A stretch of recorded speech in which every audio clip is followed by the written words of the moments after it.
had this client and she was living in Toronto community housing.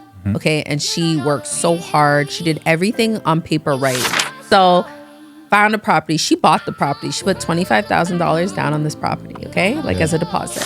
We're going through everything, firms up. We're like weeks away from closing. And she calls me. We have just a super transparent conversation. And she says, I know I'm going to lose my $25,000, but I can't buy the house. I can't move out. Interesting. I can't leave. I can't do it. The more you can attach like money, I don't even see money as money. I see it as a vehicle. Right. And I tell people that, especially with credit cards, like don't ever think you get a credit card and you have more money. You have another vehicle to build wealth with, to build credit with, to build money, you know what I mean? To build with, right? And look at the access that you gained from being in that circle. Like that just added, right? And I think it's important because this will go over so many people's heads, but I love being in debt.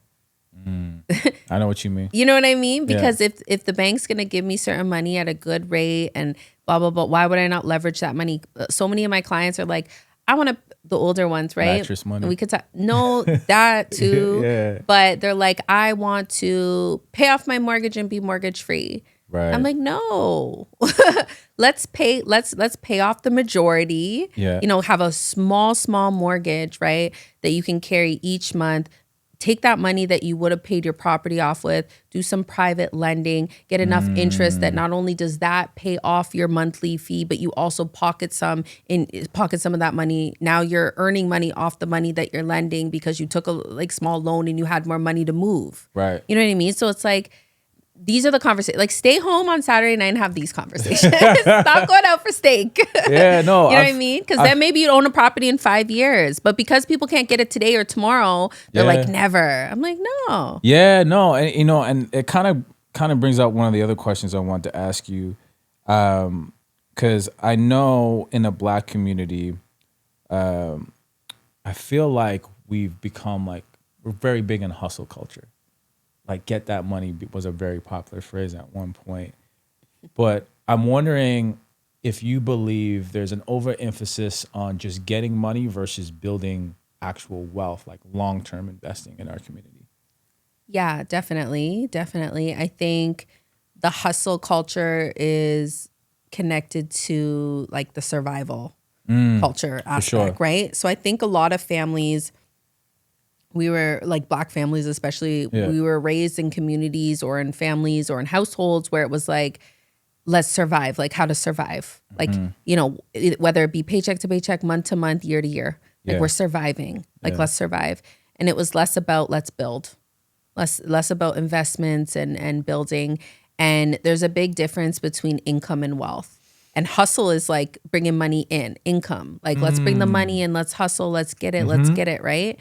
And one thing that I learned very early is quick money goes quick. When it comes quick, it goes quick. Like it's just, so then sometimes we don't have it coming in as much and then we hug it, right? Like you were talking about, it's like, so when you had said that, I said over the mic, I was like survival because it's like, I have all this money. No, I can't let my bank account like disperse. Like I need it. It's symbolic to my success and 100%. My hard work.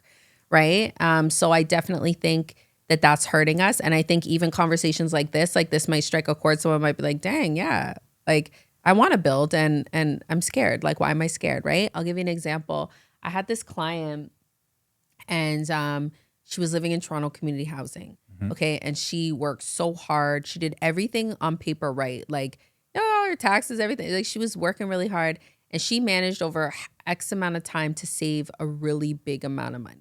Okay, enough for her to get her down payment and move out. And it's so good to see that because a lot of the systems aren't built for that type of, you know, growth and to venture out and to build.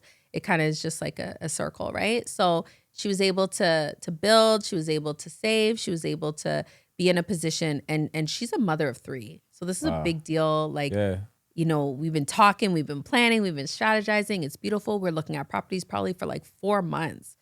And it's like, she kept having an issue with each property. And I was like, okay, no problem. I've been here. You know, I'm experienced enough. Like, we got this. But I'm also experienced enough to find the perfect property that doesn't have the issues that you keep talking about. So what's going on?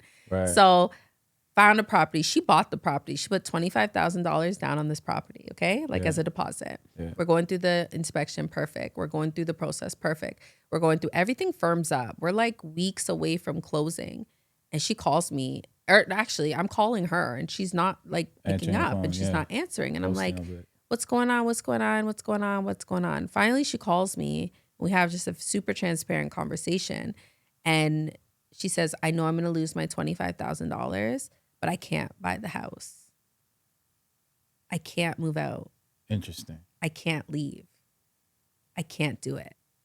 And in that moment, I realized that there's not just financial barriers in real estate, there's mental barriers. 1000%. And she had so much certainty and security living in Toronto community housing because they can't kick you out. Like, you know, she's paying very low monthly rent. Yeah. It's like, it's a cycle, right?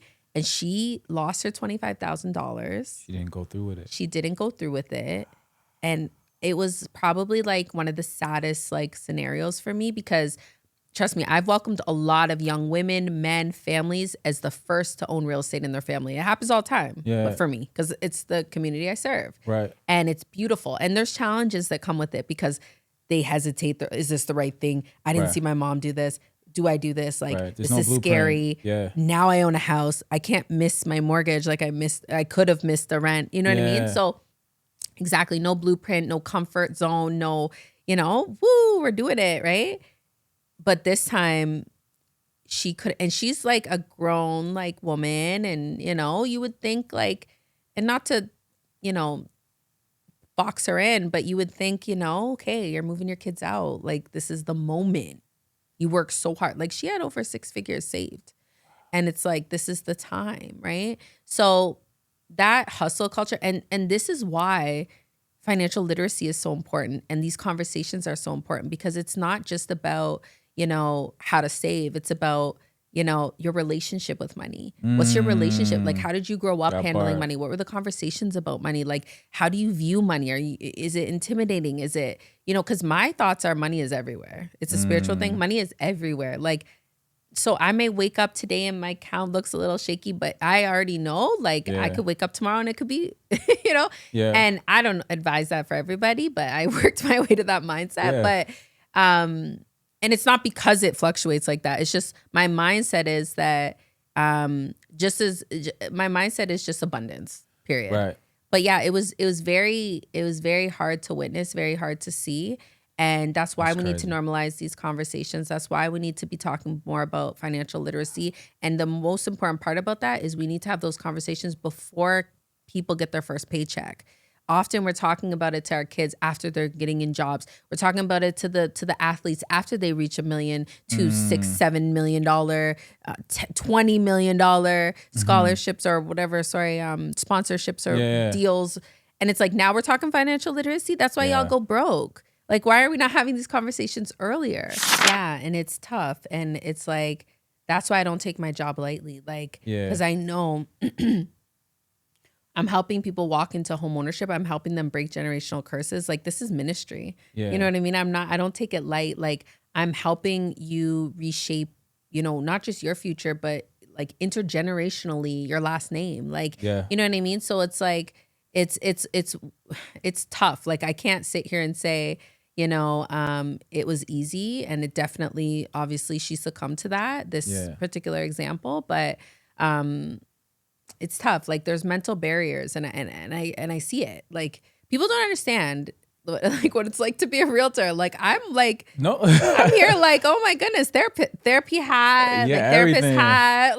Like, listen, but it also comes to a point where you're just like I couldn't say much. Like, we had long conversations. I entangled the mortgage specialist that we were working with into the convos because he managed it very well in terms of, you know, having a logical, like, financial conversation. Like, you're going to lose this, even if you kept it for a year and you did this and you did that and you sold it and, you know, you wanted to recoup and do, like, we made it, like, you know, but of course it was always in the back of her head, I won't get back into community housing. Like, I know no matter what happens to me right now, even though I have a great job, I have a night job, a day job, I make money, I have savings, like, you know, safety. It just, the safety, kept her and held her back. And it happens so often everywhere in life. But to see that you'd rather lose the $25,000 than, which is a quarter of what she was putting down, right? Well, it reminds me of that. There's a saying: a ship